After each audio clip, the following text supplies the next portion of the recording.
Hey, what's going on, everybody? It's your boy Lance here from Weekly Wrestling Heat. We are back. We got our boy Kriston Monty _Dollars Moist H91 Moist, and the man goes by Angel Average Wrestle Fan. We are back at another episode covering NXT and AEW. What's going on, guys? Glad to be back, man. Jesus. We have a lot of interactions on Facebook. I got a little pop-up thing today. We're getting like 200 interactions a week, guys. Yeah, we need to get some more views. We need to get some keepers. Yeah. All right, let's kick it off with wrestling news, man. Wrestling news is on fire today. Yeah, let's start with we kind of talked about it last time when Krishan bailed on us again. Deonna Purrazzo made her Impact debut attacking Jordynne Grace. I'm looking forward to this match. I'm looking more forward to Deonna and Tessa down the line. Ooh, I forgot about that. Ooh, I'll bring that up in a minute. So, but yes, Deonna Purrazzo made her debut and made a statement over Jordynne, and it was nice. I'm glad that somebody's using her because NXT dropped the ball on her. Honestly, she looks like she lost weight too. Yeah. And then Impact also announced that Tessa will be at the next pay-per-view. Eddie Edwards is back. It seems like Impact's all their talent back. Deaners are back from Canada. Same with the North. Like they're there as well. So Impact's main event is going to be a fatal 5-way between Tessa, Ace Austin, Trey Miguel, Michael Elgin, and I'm missing a fifth person, Tessa. Yeah. Sure. So speaking of Tessa, so there's rumors going around now here in this podcast. We don't confirm rumors until they're confirmed by the company, but there are rumors that Impact Wrestling and Tessa are having difficulties working together. So is this because he's stuck in Mexico right now? Part of that, but there's also a little bit more that she's been supposed to have been sending in. Now this is rumors, but she's supposed to have been sending in promos and stuff like that, and she hasn't. So Impact is not too happy with her right now in that aspect. Okay, because I know Tommy Dreamer loves her, like. Tommy Dreamer, we've heard on Busted Open many times. Like he's like that's his girl, So we'll see what happens with that. I haven't read these rumors, so I don't know who reported them. Is it our uncle? Is it Uncle Dave? Fightful.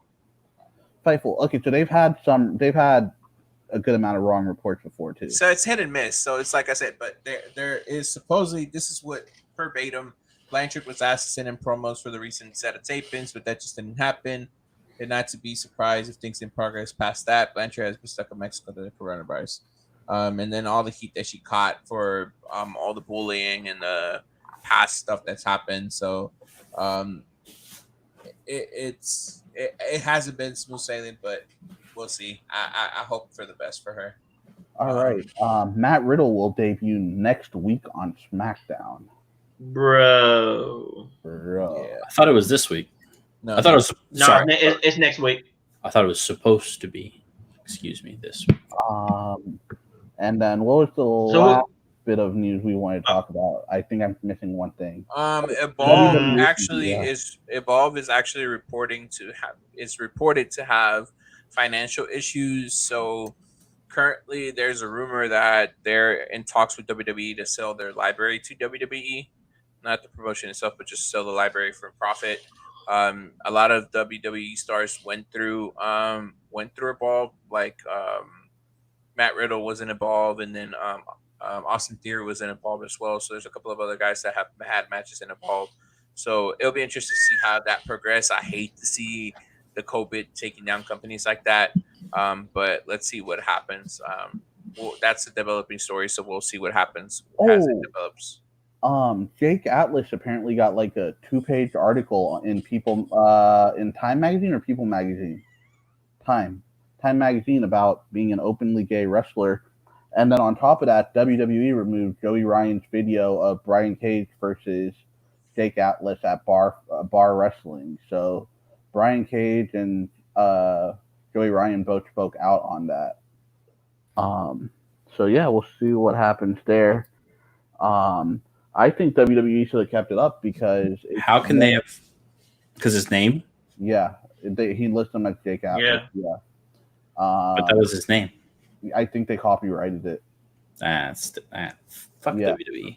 Oh, but I think why wouldn't I can't stand some of this copyright stuff they doing now. But why wouldn't you keep it up, right, Angel? Like let him get more publicity. Brian Cage is main eventing the next AEW quote unquote. They probably just don't want him associated with it. But at the same time, bro, pretty much. How many of these regular fans are watching shit on YouTube? Who follows Joey Ryan? I think that's what his point is. Like, how many diehard fans are Joey Ryan's fans? Like, so many. Well, a lot of diehards might be, but I'm talking about like casual fans. Sorry, yeah. Like, I watched that the first AEW pay-per-view with some casual fans, and they all were turned off by the Joey Ryan penis thing. Cornette hates it. Yeah, it doesn't. I don't think it has a place, but I get people who enjoy it. I don't know. It's weird. The copyright stuff, we won't get into it, but it's weird. I would think there's like something against going to pre-signing work and having it copywritten. You know what I mean? Yeah. Yeah, I completely agree, boss.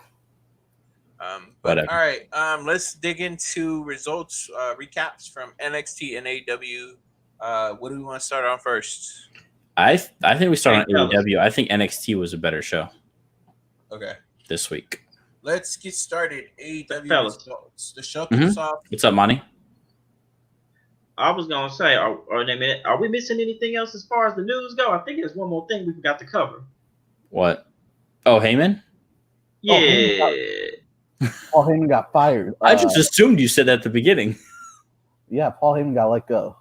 Yeah, so Paul Heyman he did not let go of his duties as executive producer.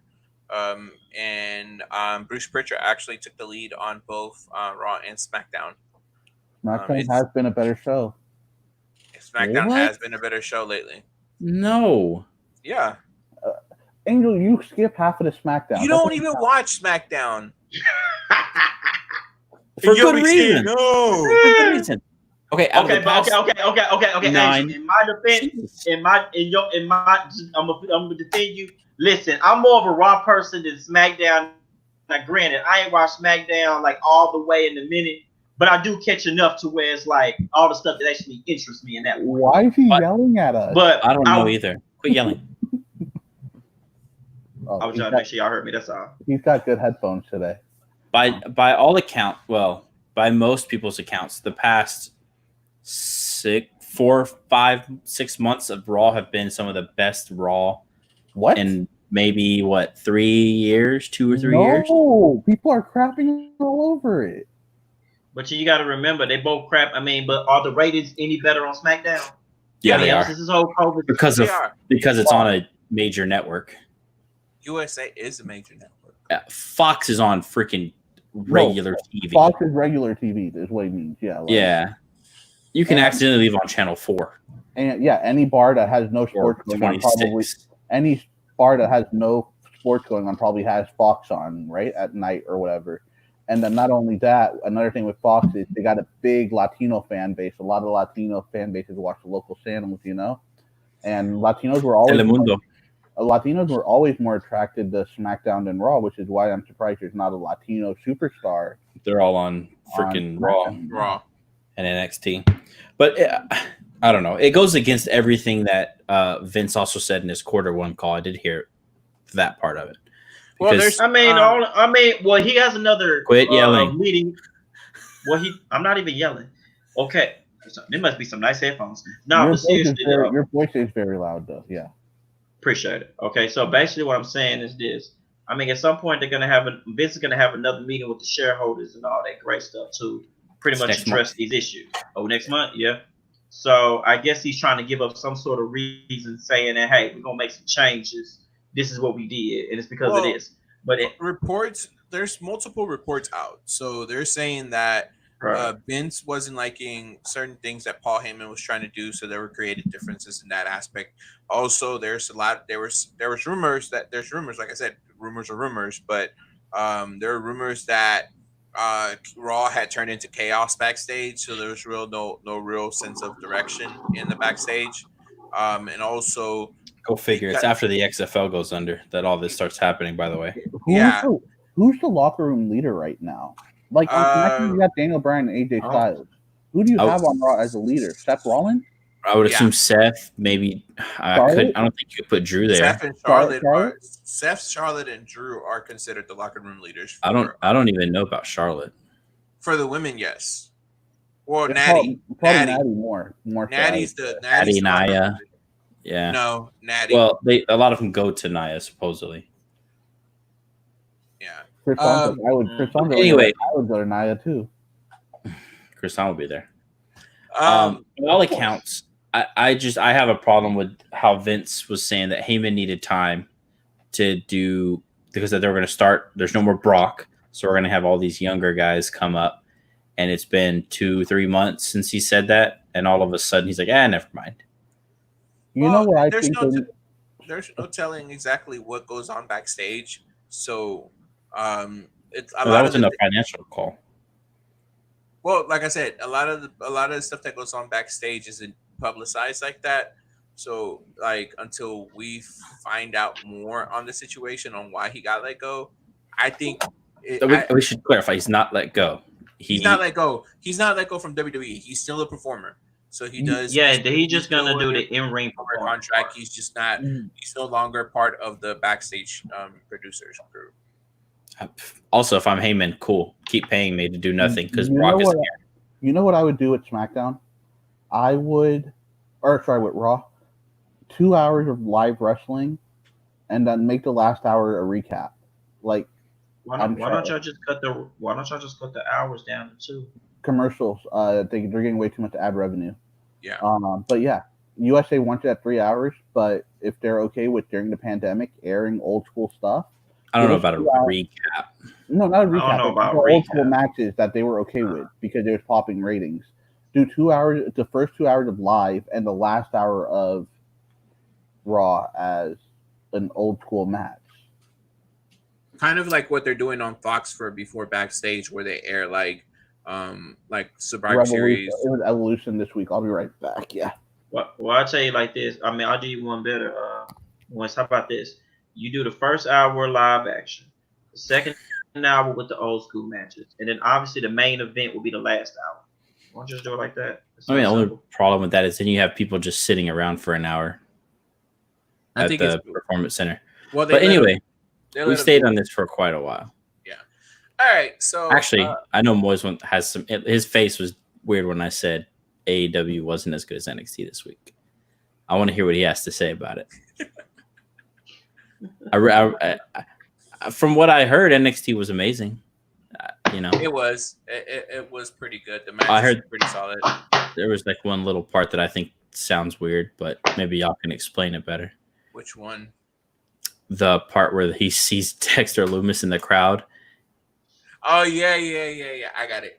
I'll explain it once we get into it. Sounds kind of dumb to me, but oh well. It kind of it fits into the storyline. You'll get it once I break it down. But yeah, that's pretty much it on wrestling news. Unless we have anything else. I'm actually kind of sad because I always listen to Bruce Pritchard's podcast. Most part. So I think he's gonna have less time to do the podcast now that he has more duties. Well, shouldn't have had time to begin with if he's in charge of SmackDown. I will say that the good thing about this is that these guys are going to have more time to make sure the storylines gel across brands a little bit better. The other report doesn't Bruce also record like 2-3 episodes at one time? Maybe, yeah. I'll say the other thing, supposedly Vince wants more talent going down to NXT. Was a report I heard as well. I think that would be good. I mean, if they're all supposed to be main roster brand, right?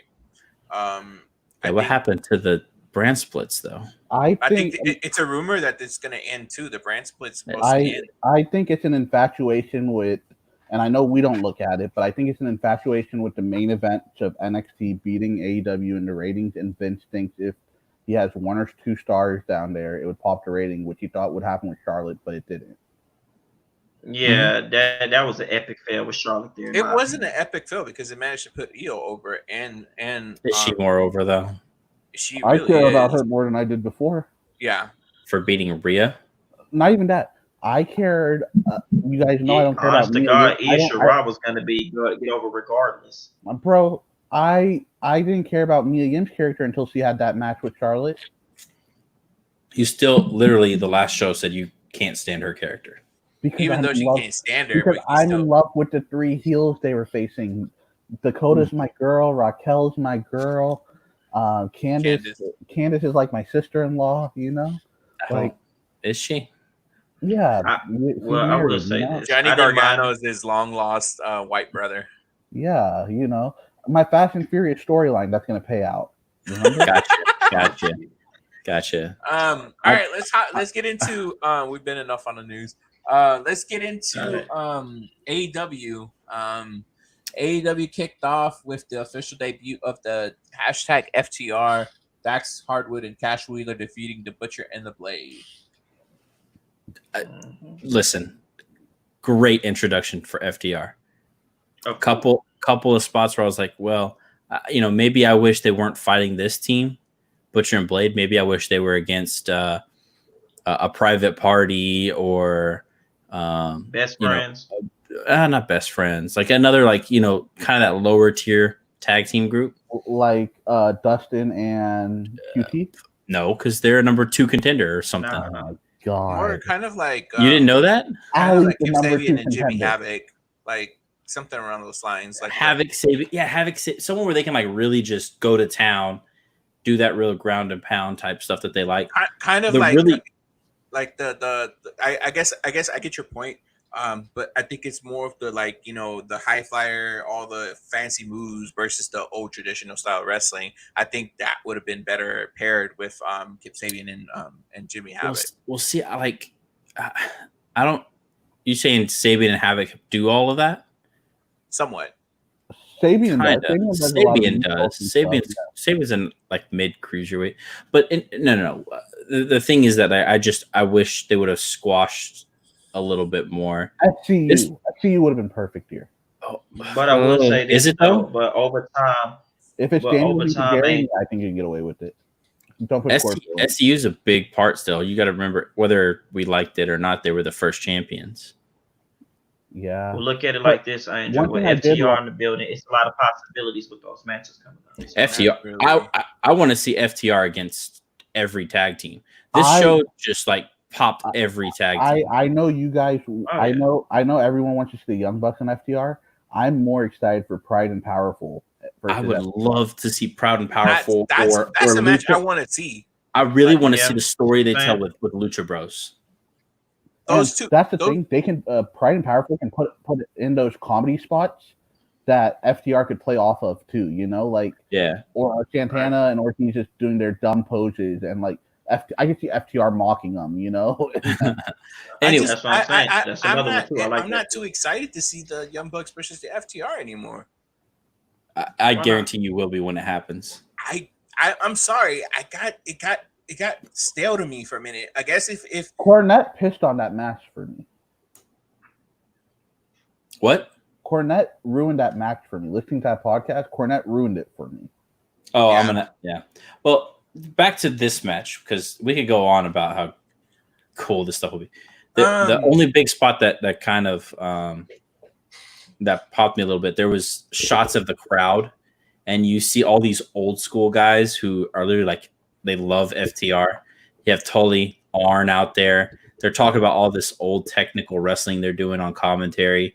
Also, Jake's facial features, like you couldn't tell if he was into it or if he was just like, eh. Like that's what I love about Jake's features. Like he could be into it, but it like he didn't give off that vibe. He gave off that vibe that like he was just there enjoying it, Yeah, like, not enjoying it even, just there watching, shouting it. Yeah, and it's a cool look, and I wish there's a way for them to do it, like when crowds come back, because it does make a difference seeing stuff like this. It looks like everything's all. If they do a 25% capacity, I could see it happening. You'd have to rope them off away from the fans, but yes. Yeah, like let them get the bottom section and the fans get the third section up or whatever. Yeah.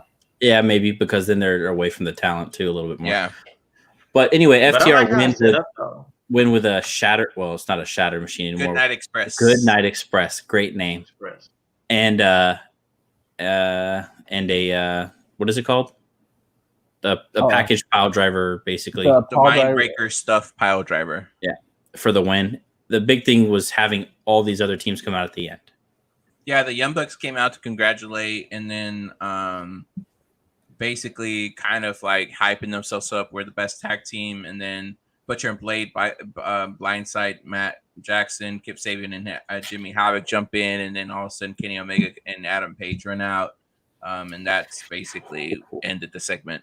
So you have four just setting up really good. You have three great tag teams, and then Kip Sabian and Jimmy Havoc, all in the ring. Which is just. Are we calling the Butcher and Blade a great tag team? No, they weren't in the ring at that point. There was three. Adam Page, and Hangman, which I think at Fyter Fest we're going to get an 8-man Revival and the Young Bucks versus Kip Sabian, Jimmy Havoc, and Butcher Blade, and that's when they'll start the story after the match. I don't want to see that. All right. Anyways, afterwards, they should. That would be a good opening match on night one, like to set the pace. That's a good opening match for night one. Yeah. And also, Fyter Fest changed their time to 7 p.m. again. Yeah, it was an error on the graphic. Tony Khan, he added someone who had told him on Twitter. He said, "Thanks for catching that. I can't believe I didn't notice it until the playback happened." I actually think the 9 o'clock slot could be a little more edgier. It would be so cool. I would be interested in the rating differences. I think both shows would. I think NXT would hit 750, and I think it would go higher because there's no AEW competing at that time. But I think it would hit 850. And then there's a lot more crossover. You think AEW would get that 900, 920? Oh. Because there's 1.3 watching at one given time, and that's on the low end that we found. So I don't see why not. They going up.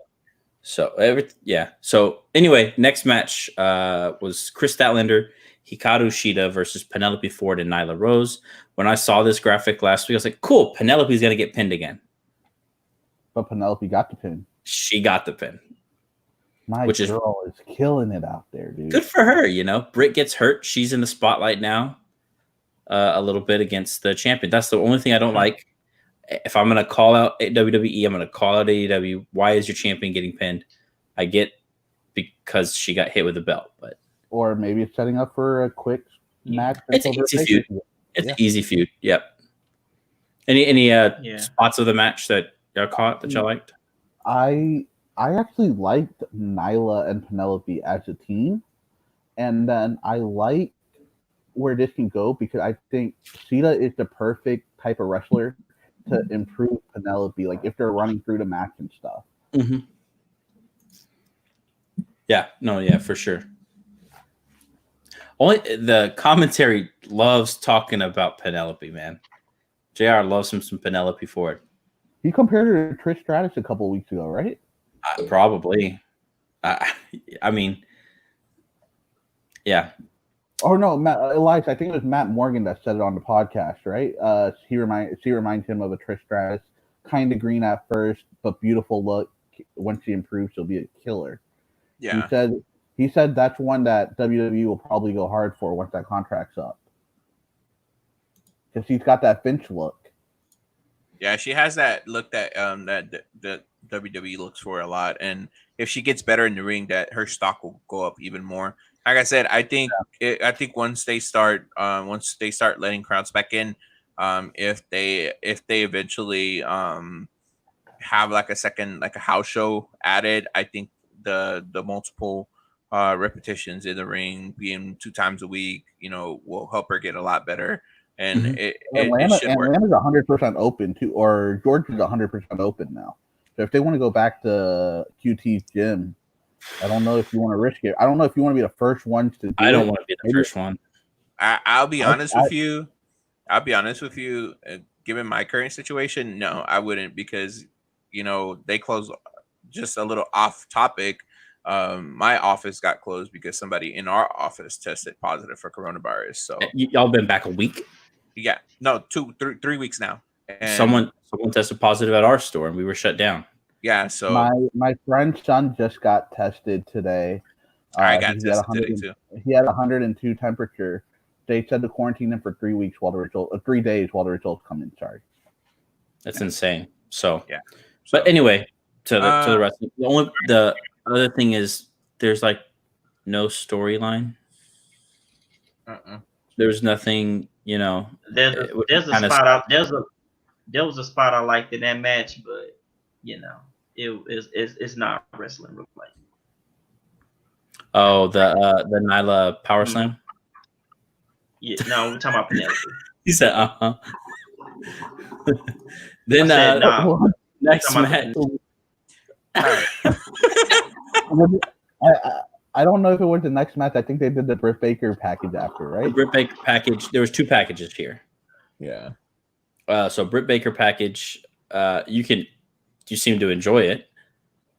I love it. I think Britt is the perfect character for Big Swole to get Big Swole more interested by the fans. Yeah, I agree on that. Yeah, I agree on that one. I'm not invested with her at all, and that's just being honest with it.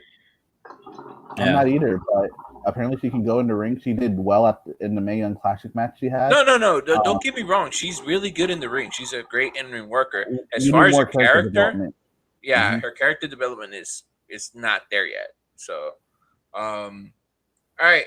Next was a 6-man tag team match. First, Squeeze, Orange Cassidy, Best Friends versus the Inner Circle members, Jake Hager, Santana, and Ortiz. So I was to say the other package was the Darby Allin with Tony Hawk. That was cool. I like that. I'll admit, I like that. Did you hear the Wrestling Inc. guys really upset about this, Elias? About it was mostly Justin. He said Darby is basically your future.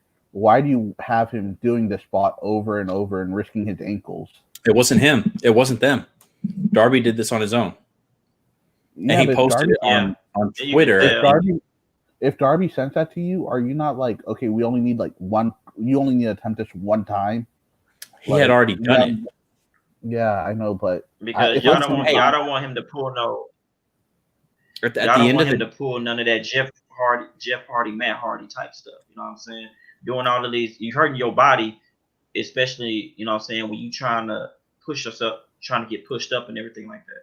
Then the casket drop already is going to screw him up in the future. We know that's one of those that like that's a dangerous move. Yeah. I would say the thing is, if he wants to treat his body that way, that's unfortunately on him. Everyone says he's a big part of the future of this company. If he doesn't take that to heart and start, caring about his body a little bit more, it's on him at that point. So, at the same time, it's what gives him his edge in the ring. But you got to remember, Angel, that's all he's all about high flying maneuver stuff. Yeah. You know what I'm saying? So, no, for sure. So, but it was a cool spot, or cool little, I guess, treatment. I don't really know how else to say it. Elias, did you have more on it? No, that's it. Cool. Go ahead. You had just mentioned the next match. Inner Circle Hager and the Proud and Powerful versus the Best Friends and Orange Cassidy.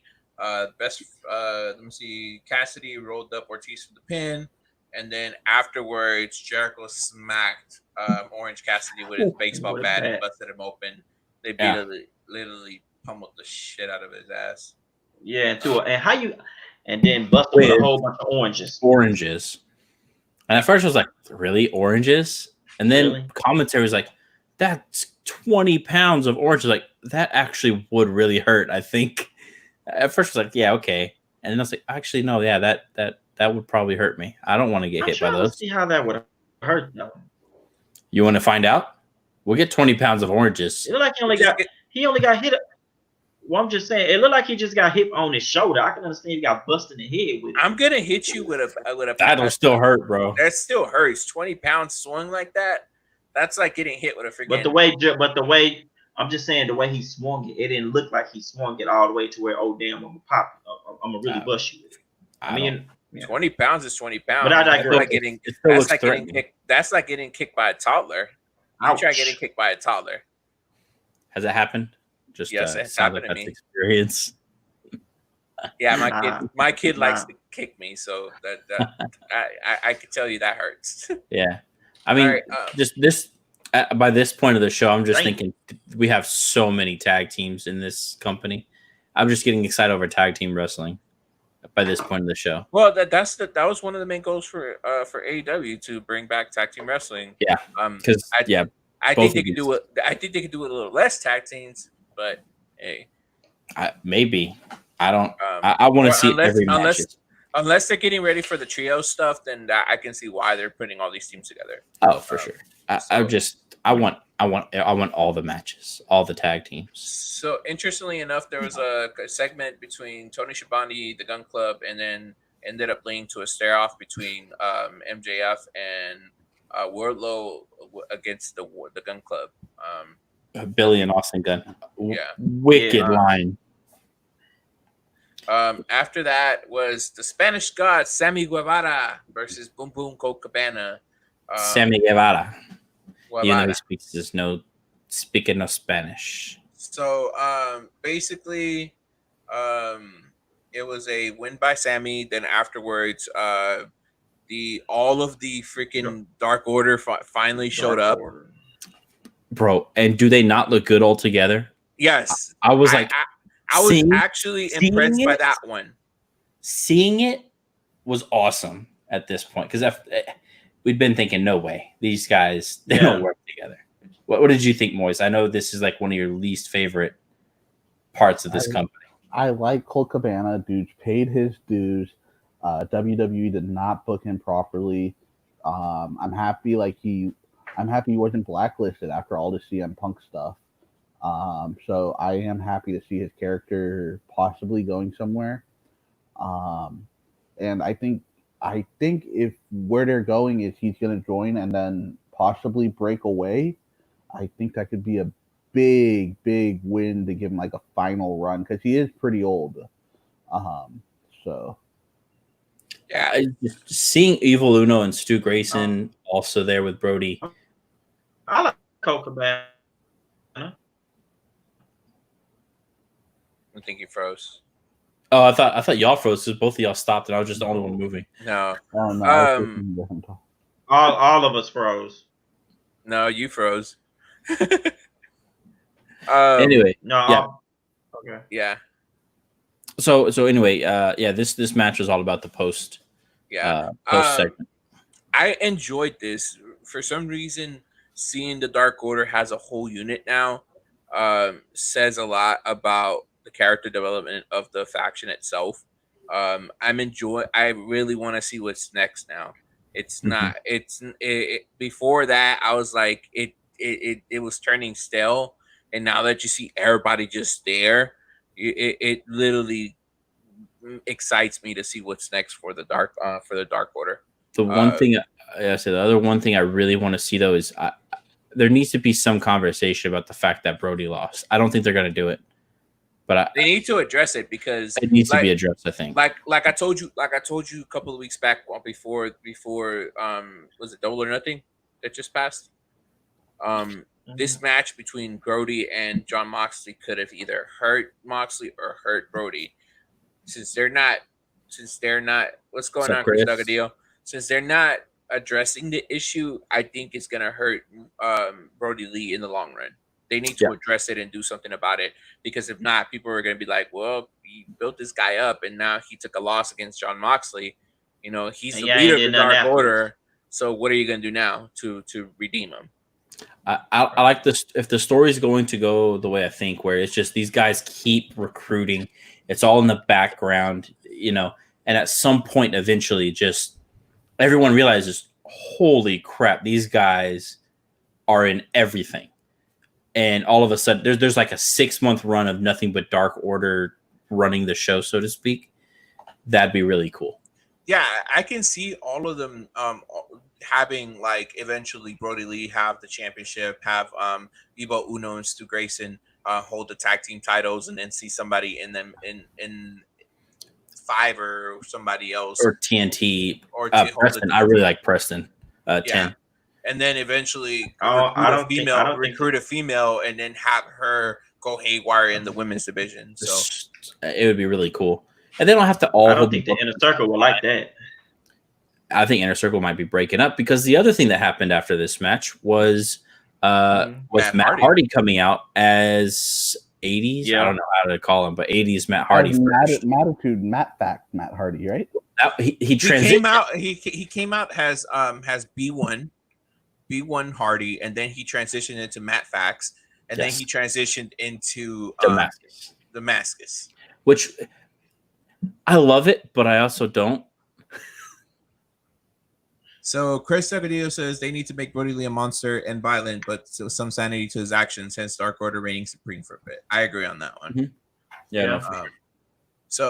But that's that was that particular one. Afterwards, it was a couple of segments between Bad Boy Joey Janela doing shots at a bar, reflected on his AEW journey. Which, by the way, people are really starting to say that they missed the old Joey Janela. They feel that his run in AEW is not as good as it needs to be.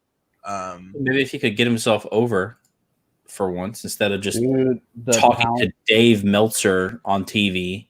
But worry about yourself. Learn how to do a couple good moves. You're the only one that says that. Fine. There's a reason he's not on TV more. Of course, we forgot to say Brody Lee came out and offered basically picked up Colt Cabana and then walked away, and then all the Dark Order left, and as Colt Cabana was leaving, he took the same route as the Dark Order. Afterwards, Deja caught with him backstage, and she asked him after losing to Chris Jericho and now to Sammy, is that what's brought you to this? Basically, kind of like hinting that is he going to join Dark Order, and he just turned away, knocked on Brody Lee's door, and Colt walked into the office. How do we feel about the Joey Janela Sunny Kiss thing? They tag really well together, actually. Yeah. They've tagged quite a few. Sunny Kiss in the ring.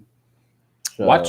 He's very green, but he does some stuff that you obviously don't expect, because he's very flexible in the ring. He's very unique, obviously, in the ring. A couple of funny comedy spots that he does a little too much, because it's probably what he knows the most. But him and Janela work well together. They have a really cool finisher together too. Yeah. What's going on, Zach? All right. But the main event. It was TNT title championship defense. Cody against Mark Quinn. Mark Quinn. Overall, this match, I thought it highlighted Mark Quinn. Made him look good. He looked really good in the ring. I don't like the placement of it. No, as a main event. Yeah. What in this show would you have put there instead? FTR's debut, especially with all the tag team stuff after, or Orange Cassidy getting beat down.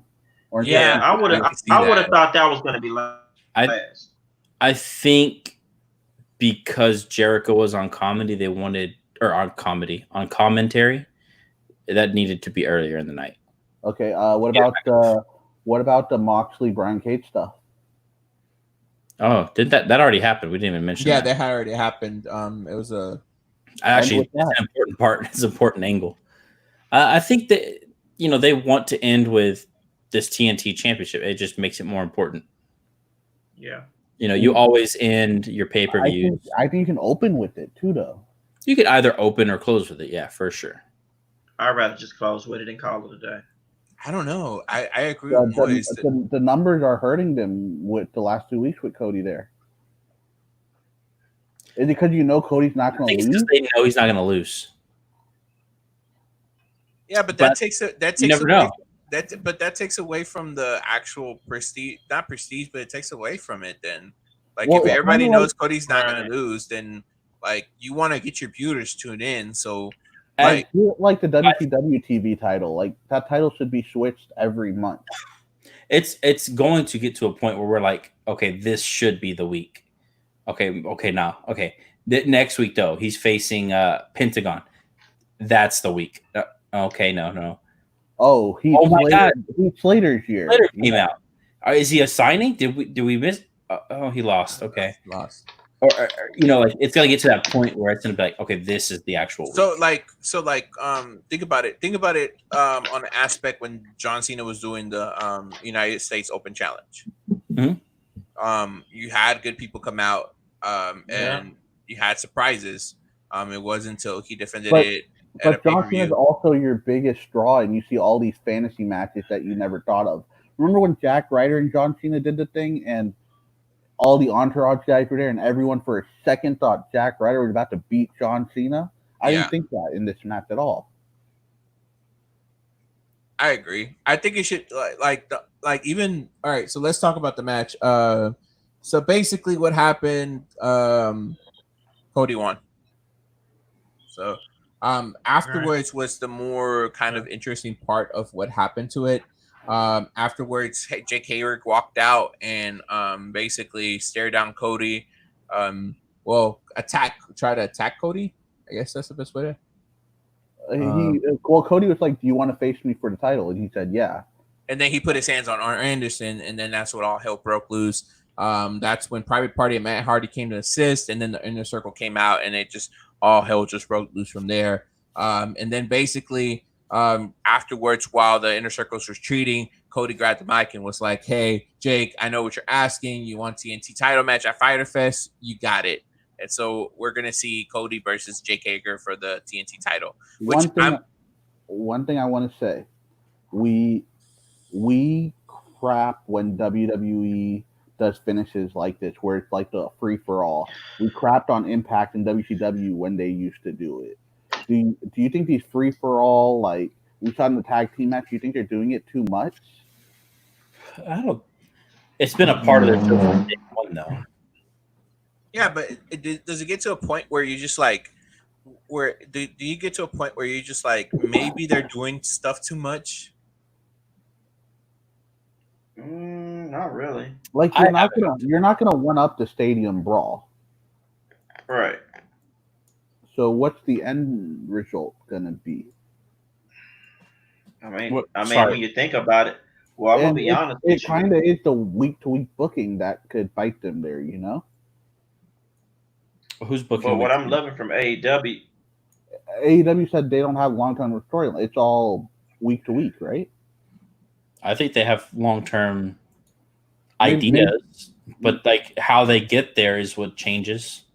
From what I've seen, Chris Don was gonna say something. Yeah, I was just gonna say, but one thing I will like about this whole situation is with all of these tag teams in AEW. I mean, obviously there's an endless possibility. I mean, one could argue that we're more interested in the tag teams here in AEW and how they're being booked and used rather than we can see as far as NXT or Raw and SmackDown. But why are we comparing them to NXT and SmackDown right now? We're talking about AEW. But what I'm just saying, the point I'm trying to make is this though: when you look at these tag teams at AEW, y'all said it yourself earlier. It's an endless possibility who y'all want FTR to face, and so on and so forth. Not really. I honestly, the people I'm excited more to see FTR face is Santana Ortiz and the Lucha Bros. Like the rest of them, it's kind of like okay, like I'm not excited. I think Kenny and Paige would have a good match with them. With who? I'm sorry. With Kenny and Hangman. Kenny and Hangman versus FTR. Be interesting. Kenny definitely. They'd be like that could work. That could do it. Flash, no substance. I bet you I could hear it already. But either way, I feel that this was a solid show. Yeah, it was a solid show. It wasn't their best. Yeah, I like it. They have such a high standard that this was all great stuff, but we're just like, yeah, but it was solid. That's the. where we're at right now. And the fact that Angel said that is kind of like this to me was not my favorite show. This was one of the more bottom shows that they put on, and it was still a great show. That's the thing. I mean, you think anything they do is great, so no, that's not true. That is not true. I will say this though. I will say this though. I will say this. The ratings were this week. The ratings were a little bit lower. Screw the ratings. We don't care about ratings here. Yeah, we don't care about ratings. All we know is Angel like Joey Janela and Peter Avalon and Brandon Cutler. Those are his three boys. I do love me some Peter Avalon, Brandon Cutler, bro. All right, so that storyline is great. You're the worst loser in AEW, and then he goes. Yet you crap on the anything I can do. You can anything you can do. I can do better thing with the. That's not what the story is, though. This basically is. This is a wrestling story. This is not. Hey, I can play basketball better than you. Let's go play basketball, champion. You're the freaking tag team champions. Go freaking wrestle. They do wrestle though. No, whatever. No, they do not. All right, they had a main event match against MVP and Bobby Lashley. Yeah. Wait, just randomly. Yes, great. Wait, Christian. No, they talk. Christian hasn't been here. We'll let him be a deciding factor because he's so great with his picks. Christian, what are you thinking about this? Anything you can do, I can do better stuff. Are you enjoying it? Are you laughing? Are you just skipping through it? What do you think? It's okay. It's funny, but I got to see more of it, man. Like seriously, it's funny. It had me chuckling when I saw it. I think Angel's in the minority in this one. I mean, it's hit and miss. Either you like it or you don't. That's the best we could put it. All right, that was AEW in a nutshell. Let's get into NXT. Quick recap at NXT. So, do we want to talk about that Brian Cage beatdown? I feel like we didn't put enough time in. Oh yeah. I'll leave that to y'all. I thought Brian Cage looked like a monster. I love how Taz was like, "Stop! You got to save him for the pay-per-view," and he just like screw that and throws him into the hood of the car. Love how the car had the AEW license plate on it. It was. I think that's how the show should have ended. Like, I think they need to switch it up every now and then. I know they don't like. I know from what it seems they don't like ending shows like that. But sometimes you have to see your champion laid out and the big monster heel standing over him. You know. Well, they did that with the Inner Circle standing over the Elite for weeks. So it's like I don't know why they wouldn't do that now for your main title instead of showcasing the freaking TNT title. Like, is your main title gone not important now since you got the TNT title? You're right. Do y'all feel? Well, do we feel what?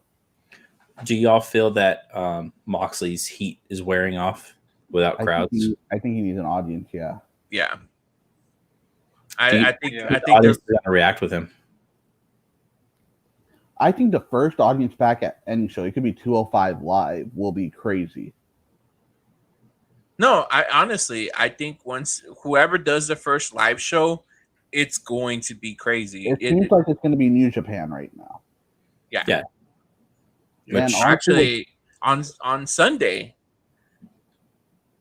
Is that when their show is? Yeah, the first show is Sunday. What I think WWE needs to do is pack all your wrestlers. I think AEW needs to do this too. Find 2 or 3 venues in Canada and Mexico and just get the hell out of the States right now. Well, Mexico. You can't do Canada. Can't do Canada, can't do Mexico because the cases in Mexico are going up as well. Oh, I thought Canada was going down. That's why I suggested it. They do not want international travel. That's what took Stu Grayson and Eva Luna so long to get here. They just released like basic travel, I think, and they were able to get across, I guess, because they said, "Hey, we have to go to work." So, so let's get to NXT. Yeah. All right, so NXT kicked off with Johnny Gargano and Candice LeRae defeating Keith Lee and Mia Yim in a mixed tag team match, all because basically Johnny Gargano sacrificed his wife. That was the first match, but what happened in the beginning? That's fucked up. I don't know what happened in the beginning. Cole. Oh yeah, Adam Cole came out and threw a promo about defeating Velveteen Dream and that he is unbeatable. Then Undisputed Era came out, and then So just whoever hasn't been caught up, Dexter Loomis kidnapped Bobby Fish and Roderick Strong. They got they were able to get out and get back to their lives. In between that promo, Dexter Loomis kept appearing in the crowd and scaring the crap out of Roderick Strong, which was funny as hell. That shit is funny alive. So every time that Roderick would look, Dexter Loomis would be in a different part of the crowd, and he started freaking out. Basically, Dexter, you creepy as hell, man. Because he was like right there on one side, and he was on the other side. I'm like, come on, man, y'all true. Let me get this straight. I like this. Loomis was only being seen by Roderick. Yeah, right. He was only seen by Roderick Strong and us. Yes. Yeah. But nobody else could see him. Nope. So does that mean we're all crazy? Kind of. No. Not really. We just know that the person below me is if we know he's there, and this is supposed to be only in his mind, why does he actually have to be there? It's part of production, dude. Like, it's the angle, Angel. But why can't he just be like thinking he's seeing him? That's what he did. That's what, like, he thought he saw him, and when they turned around, he wasn't there. So it's kind of like they're kind of making him seem like he has PTSD from getting kidnapped. But we actually saw him more than once, right? Yes. I don't know. Whatever. Yes. It makes me feel like they should have seen him, regardless. It kind of makes you like in a movie. I get that it's just run with it, Angel. I get that. A movie is very different than real life wrestling. Real life. I mean, it's sports entertainment. Okay. Anyways, okay, exactly. It's a sports entertainment. Okay. Anyways, it's supposed to scare the shit out of Roderick Strong. It did what it needed to do. Basically, Roderick Strong has PTSD from the kidnapping, from getting kidnapped. And they played it off real well on Twitter. Even Marina Shafir got on and basically said that he tried to take a nap and he kept waking up screaming. So it's like something happened while they were kidnapped. Either way, we go into the matches. Johnny Gargano defeated Candice LeRae defeated Keith Lee and Mia Yim in a tag team match where Gargano sacrificed his wife in a sense to get her knocked out and then rolled up Keith Lee for the pin. Overall, I thought it was a good match. Not too many spots I can take from it that I really liked. It was a good, solid starting match. Moise, Angel, Kristan, what do you think? I don't think Keith Lee needed to. Mia Yim and Keith Lee. They didn't need to lose. Are we going back to Gargano Lee again? No, because Balor said he's coming after Keith Lee. Yeah. Yeah, but so we'll get to that in a minute. This should have already ended at the last freaking show. I think it's just one of those ones where they're trying to one-off it, hopefully. Maybe they do a triple threat and Gargano takes the pin because they don't want to pin Keith Lee or Balor. I don't know. I don't know where they're headed toward this, but it's just either way, sad to see. Either way, it was a decent match, good solid match to start. Afterwards, boys, your turn. Go. What happened? What happened? Your boys. What's the next match? The next match, the second match on NXT. Yeah. It's your boys. Oh, was this in the share? Yes. Yeah. Oh yeah, my Indian brothers. And Malcolm Bivens Enterprise. They came out and they squashed some random team.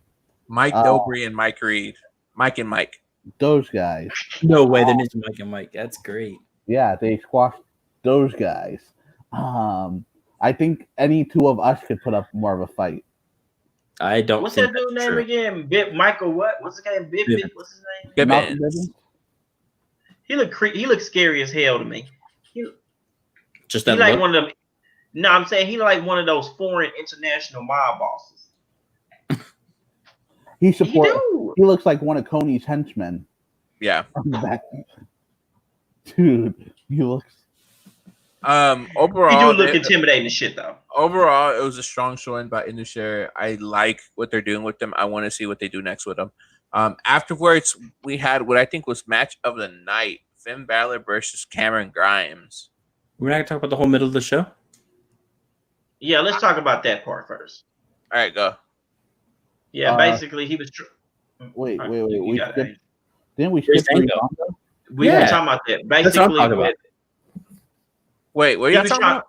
Breezango. The beginning and the Rhea trash can thing. Yeah, Alex, I don't know where you're getting your report from, but you're skipping a lot of stuff. He's just worried about the matches. Yeah, I'm just going to do the matches. So then we got the Breezango promo where Tyler Breeze put over Fandango. He was like, "This guy won his first WrestleMania match," and then Fandango's like, "This kid had matches with Apollo Crews, Liger at Takeover. He was the original," and he's like, "I'm not a kid. I'm 35." And he's like, "See, you're 35." And yeah, I think it builds them up to, because they talked about, they're like, we were on SmackDown, we were a joke, we were the laughing stock, we made y'all laugh, but we have more to offer. Yeah. Oh yeah. Afterwards, Robert Stone tried to recruit Rhea Ripley and ended up getting slammed through a table, which is great. That was I love Crazy Robert Stone, and I think they should align Rhea with him, because I think it's time to turn Rhea heel. They need to do something with her to get her. She was, I don't know. She should have never lost the belt. Afterwards, finally was what I think was match of the night: Finn Balor versus Cameron Grimes. That was after. Finn Balor versus Cameron Grimes was nice. But you got to remember, prior to that, Cameron Grimes tried to get out that match. He was trying to play dumb with William Regal, talking about his jaw was hurting. Yeah, because Damian Priest slapped the shit out of his ass. Yeah, Damian Priest slapped the shit out of him, and then all of a sudden he tried to play, and the referee was trying to tell him, "Hey, William Regal behind you on that laptop," and then as soon as he turned around, he's like, "Hey, Mr. Regal, I can't compete right now," but he was playing games, so William Regal told him to go and get in that match with Finn Balor. So no, women, I just thought it in there. No, women, I don't want to go downtown with you. Yeah, I think they're turning Damian Priest's face. Yeah, I see that. I want to see him get in line with Finn Balor, honestly. I think Keith Lee will be getting called up, and he's gonna take Keith Lee's spot as like the big face. Yeah, I can see that. I'm not mad about that. I can see that happening. But so y'all won't keep. So you won't keep. So what you're saying is, Elias, you won't keep Lee on the main roster. That's what you're saying. No, he's saying that's what he thinks is going to happen. I'm just saying that's going to happen. Speculating. Speculating, yes. Speculating, yes. Speculating, right? But I liked it. This match, I liked it because it showed so much back and forward, but also it took two coup de grace, 3 1916s for the win. It's a lot. Yeah, that's more than it took him to take out Priest almost. Yeah, it is more. Yeah, but I am gonna say this though. I'm congratulations on Finn Balor winning, but I'm not gonna lie though. I find Cameron Grimes a little entertaining. I'll give you that. He grew on me. At first when he debuted, I was kind of doubting. I liked him in NXT. Where are they going with this? Yeah, where are they going? But now that I'm starting to see what the route they're taking with him, I can't lie. I like this Cameron Grimes. I like him too. I like his entrance, and I like how his in-ring performance. And I'm not just talking about him wrestling. I'm talking about the dialogue he puts, because you know why he's talking, while he's in the ring and such. That's what I'm saying. I kind of hope we wait until we bring the audience back so we can build him up a little bit more. Because I think he's gonna be money in a minute. Yeah, I could definitely see that. Robert Stone would be this is another guy I think Robert Stone would be good with. Yeah, I can see that. All right. Afterwards was basically kind of a squash match, but it was an entertaining squash match nonetheless. Dakota Kai versus Casey Catanzaro. Hey, that little short little girl, you know, she got some work. She got some work on her. I ain't gonna lie. Casey can go in the ring, yeah. Her mic skills still aren't there. But yeah, she can go in the ring. Krishan probably finds her very attractive. Because I find No, I was just saying she's small, but she got a little pack a punch on her. She was getting it. So after the match, Dakota Kai and Raquel Gonzalez beat down Canzaro until Kaden Carter came down for the save. And then Kaden gets knocked out too, and she got knocked out. And then Dakota says she's going to go after Io for the title. Yeah, I'm actually interested to see if this happens. Io Shirai versus Dakota Kai. I'm actually excited for this match. So afterwards, which I'm a big my favorite segment. I'm a big Dakota mark. So yeah, I'm there. I'm looking forward to that too. I think next week they're gonna squash Casey and Kaden. Yeah. This I think I'll agree with Angel. I think this was the best segment of the night. El Hijo del Fantasma comes out and basically before anything happens, Drake Maverick comes out, congratulates him and everything. And he wanted a chance at the NXT Cruiserweight Championship. Then all of a sudden, the two masked men come out and start before anything happened. Hijo de Fantasma turned on Drake Maverick, and then they started beating him down. Afterwards, it was revealed that Raul Mendoza and Joaquin Wild were the guys in the mask, and El Hijo de Fantasma removed his mask and revealed themselves to be Santos Escobar. Okay. I got a lot to break down here, so y'all can come to me last. Yeah, break this down for me, please. Okay. So first of all, there's two more guys missing. That's what I was going to say. There's two guys missing for some reason. I really hope they don't just forget about them. Yeah, I hope they go back to this. But remember what I said about Drake Maverick getting attacked and someone possibly coming out to save him? Yeah. I think EC3 is coming because, and I'll tell you why. I know Angel, you all his Twitter stuff. On this week's Impact, EC3 was missing from the video package. Like the Slammiversary surprise reveal package. So that could mean he already signed and he's going to be the surprise guy. But they also showed a video of Mike Bennett beating up Earl Hebner. So it makes me think Mike Bennett's going to be the surprise reveal. And I think EC3 has re-signed and EC3 is going to be Drake Maverick's helper. I wouldn't be mad if he was. I think he's glad to be out of there. I think he's glad to be out the main roster, but NXT actually gave him some spotlight. If he went back to NXT, I wouldn't mind seeing him in NXT. If he just stuck with NXT. His stuff was really good on NXT. I don't think that's what he wants. I'm just saying. You think he's going to go to Impact? Yeah. Or you think he's going to go to AEW? I'd prefer to see him like an Impact for a year, maybe and a half, 2 years, and then go to maybe AEW. But I'm telling you, dude, it's going to be Mike Bennett. Mike Bennett's going to Impact. Rhino also teased Heath Slater was going to be there, so I don't know what's going on there. Rhino was also like, I have a tag team partner, and he has kids. Let's not forget, like the dude's old-ish. He's got maybe 5 years left in him. EC3? 4 or 5 years. His in-ring style though is different. I mean, he's already almost 40. Who? EC3? Close. He's 37. He's 37. So, he's got one run in Impact and then his last run after that. So, and this is already the second time he's left WWE. So, I'm just saying someone's going to side with Drake Maverick, and it can't just be Jake Atlas. Why not though? Because you need a third person. It could be what's his name? Kushida, or it could also be what's the Thank you, Kushida. Thank you. Jake Atlas?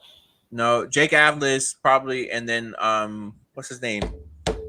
I think it's got to be someone small too, like a smaller, like not a big name. It can't be a big name. What's his because name? Then they're gonna end up beating Hijo de or Santos Escobar. So you gotta keep that in mind. He had beat El Hijo de Fantasma. Swerve Scott. I say Scott. Oh, Swerve. Yeah, maybe, but I just think like the Impact stuff really threw me off. So that's why I'm saying there's a reason Impact took him out of video pack. Either he's debuting there, or he's like, "Yo, I resigned." We'll see. We'll see. Then final part of the night. This segment was before we get off of it. I'm actually my prediction is kind of coming true. Yes, so is my EC3 and Fast and Furious. Yeah, no. Either way, we get into the main event of the night, which is I'm Adam just saying, Cole. did we see Ciampa this week? No, we saw him leave in his car. Speaking of, I was going to get to that. Yeah, so Ciampa, he left in his car. I think he goes to the main roster. No, Ciampa left in his car. What's Fast and Furious about? Cars. So maybe he got hijacked at the next light, and Gargano's got to save his family. And who knows more about cars than Dominic Toretto and The Rock, and John Cena, like who knows where this can go. Guys, I'm telling you, like, I don't know how you get to it, but Gargano is going to save Ciampa from going off the deep end. Anyways, we get into Adam Cole versus Dexter Lumis, which I thought was an interesting match. Undisputed. Are we not going to comment on anything I just said? No, I'm just leaving it at that. Okay, is it more likely Gargano saves Ciampa from going off the deep end? Ciampa go to the main roster, or EC3 is the muscle for Drake Maverick in this? I don't know. Ciampa going to the main roster. That's all I can say. I don't know. That's my prediction. That's my prediction. The Randy Orton stuff too. Yes, I ain't speculating. I'm just saying. No, but the Randy Orton stuff, I'm saying I kind of agree with you, but maybe Ciampa was like, "Yo, I just lost, and now I gotta go shut up Randy Orton because he's talking all this crap." Yeah. All right, so we get into the main event of the night, which is Adam Cole versus Dexter Lumis. Basically, decent match. I thought it was really very decent. Made Dexter Lumis look good. The distraction from Fish, distracting the ref, and Roderick Strong hitting the enziguri, setting up for the last shot for the win. My favorite part of this was afterwards when Undisputed Era beat down Lumis and Velveteen Dream came make the save. Took the Undisputed Era, Bobby Fish and Roderick Strong out. Then the lights went out, and the dark, what they call her, the queen, the Scarlet Witch, something. But lights go out, and then the light hits the entrance ramp, and there goes Scarlet, just there walking down the ramp, the smoke just looking good. And then all she does is just pull out an hourglass from behind her back and just sets it and just turns it to start the timer on the hourglass, and basically it goes out with Adam Cole clutching his title belt. I thought that was perfect. I ain't never seen a grown man curl while standing up. He was holding on to his title like it was a teddy bear. We've seen Steph do it. I thought that was a perfect way to end NXT this week. And it sets up the actual storyline for eventually having Karrion Kross come out and actually dethrone Adam Cole for the NXT title.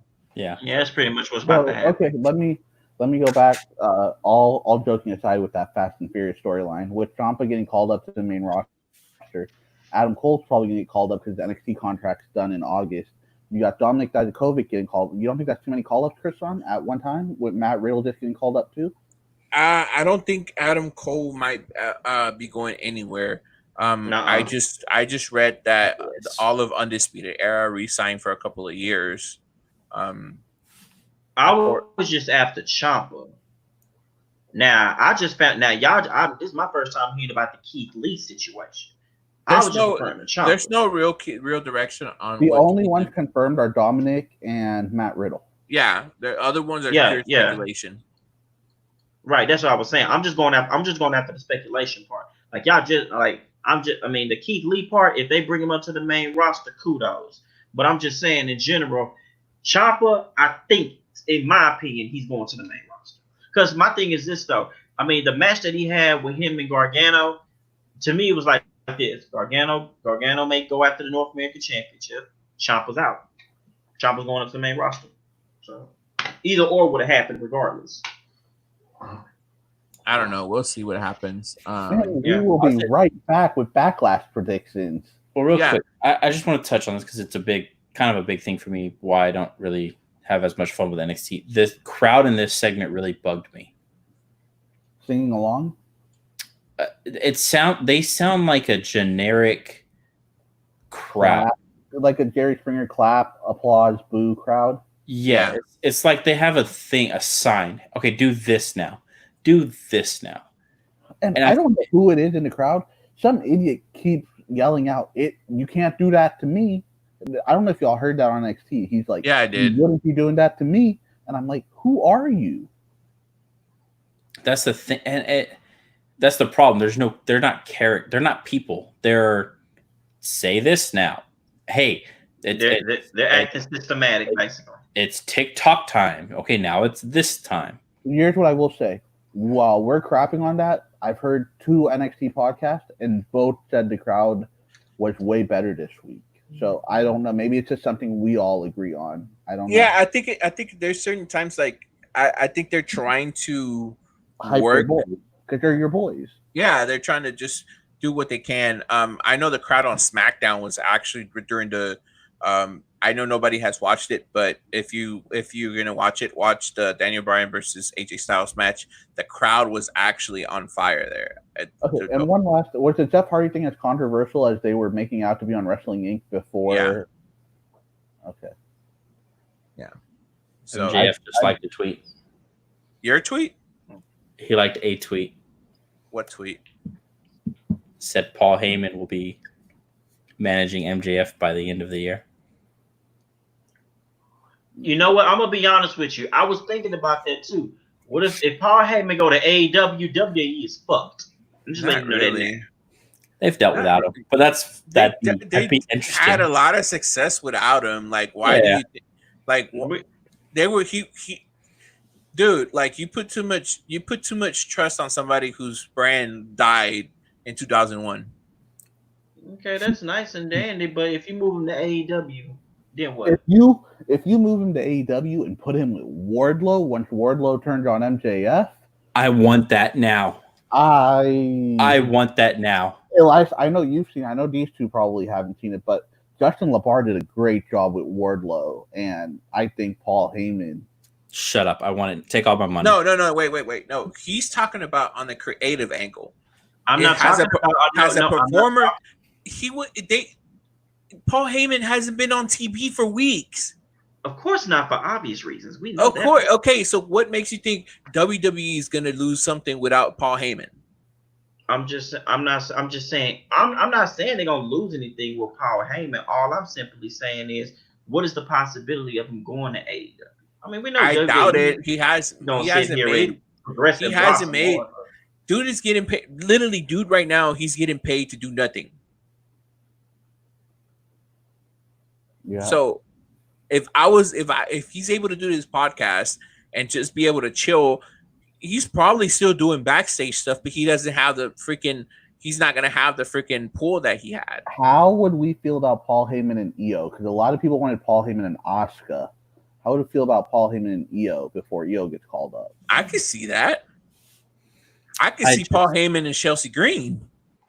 I feel like we always could do with more Paul Heyman. I can see Zack Ryder and Chelsea Green. He's just the only thing is he's become so synonymous with Brock. With Brock Lesnar, like, it'd be really hard to get him to just Brock is busy right now. This is my new person. Like he could cut something. Client. This is my future. He could cut something. I'm not saying he can't. I'm just saying WWE has those I'm a Paul Heyman girl t-shirts too that they could put back on the rack. Yeah, like you could do. Like I wouldn't mind see instead of him getting a male superstar, him getting a female superstar and actually pushing them. I think that would work. Like somebody like Io Shirai or freaking Rhea Ripley, Chelsea Green, even Rhea Ripley. Like if they turn her heel and say, and then turn her heel and then have Paul Heyman be her mouthpiece, and just have her just unleash her and just have her go ham on everybody, that would work. Or Elias, I bet you I ain't see this one. Charlotte, Shayna Baszler. Ooh. Shayna could use the help. I was going to say Charlotte. Charlotte's pretty decent on the mic. She's decent enough. She's decent enough. Shayna Baszler. What about your girl? They need someone who they know is going to stay around. That's the only thing. Baszler, I think, could get tired of it. We've seen it happen to pretty much every. This is down the line guy. What about Simone? That too. That would work. That too. You've got what, 3 more years? Heyman, how do we think it'd be 3 or 4 years before she's really ready? I don't know how her workout's going. She's been training. No, she's been training for years. She's been training for 2 years now.